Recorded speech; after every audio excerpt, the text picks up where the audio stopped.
प्रिय मित्रों,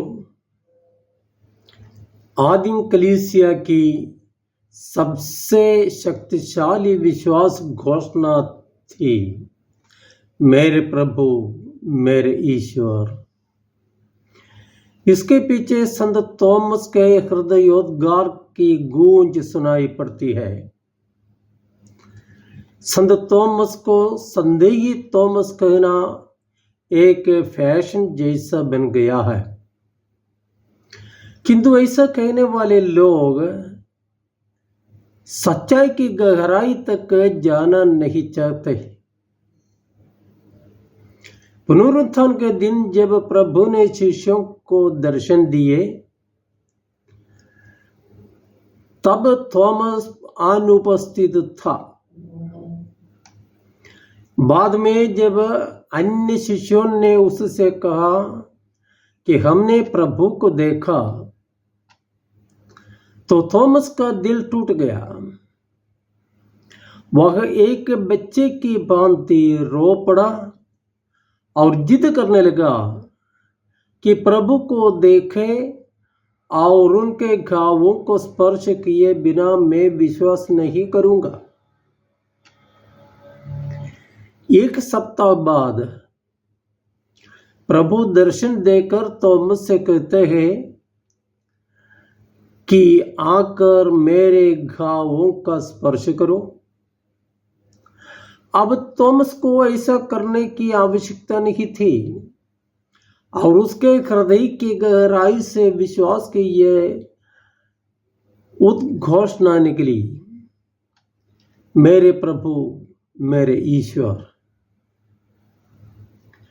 प्रभु ने कहा कि देखकर विश्वास करना तो साधारण सी बात है, परंतु धन्य है वे जो बिना देखे विश्वास करते हैं। कुछ लोगों की नजर में प्रभु का यह कथन थॉमस को दूसरों से कमजोर विश्वास वाला बताता है। यह सोच बिल्कुल गलत है। कौन थे ये अन्य शिष्य? वे तो प्रभु को अपने सामने उपस्थित देखने के बाद भी प्रभु के पुनरुत्थान को स्वीकार करने में असमर्थ रहे। वे समझ रहे थे कि वो एक भूत है। सच्चाई यह है कि पुनरुत्थित प्रभु पर विश्वास करना आसान नहीं है। पुनरुत्थित प्रभु का सामीप्य एक अति स्वाभाविक अनुभव था, जिसे समझने के लिए ईश्वर की कृपा चाहिए।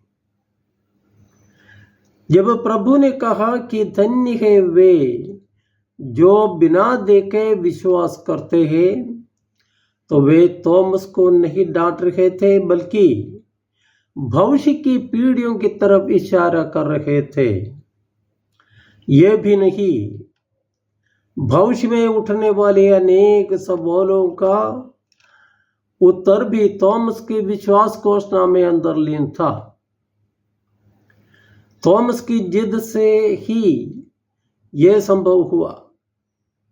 धन्य है संत थॉमस जिसने भारत में विश्वास की ज्योति जलाई। आज ईश्वरीय करुणा का पर्व भी है। 17वीं सदी में प्रभु के पवित्र हृदय के प्रेम की भक्ति का प्रचार प्रसार करने के लिए फ्रांस की संत मार्गरेट मेरी अलैकोक नियुक्ति हुई। वो भक्ति आज भी दुनिया भर में खूब प्रचलित है। 1935-37 के समय में पोलैंड की संत फाउस्टीना को प्रभु ने ईश्वरीय करुणा की प्रेषिता के रूप में नियुक्त किया। यह पर्व ईस्टर के बाद आने वाले इतवार को संसार भर में धूमधाम से मनाया जाता है। प्रभु ने अनेक बार कहा, डरो मत। फिर भी साधारण मनुष्य भयग्रस्त रहता है। उसके भय का एक मुख्य कारण पाप की सजा से संबंधित है। इसलिए ईश्वर की असीम करुणा की वास्तविकता लोगों को समझाने के लिए प्रस्तुत पर्व का आरंभ हुआ है। अब यह पर्व दुनिया भर में खूब प्रचलित हुआ है।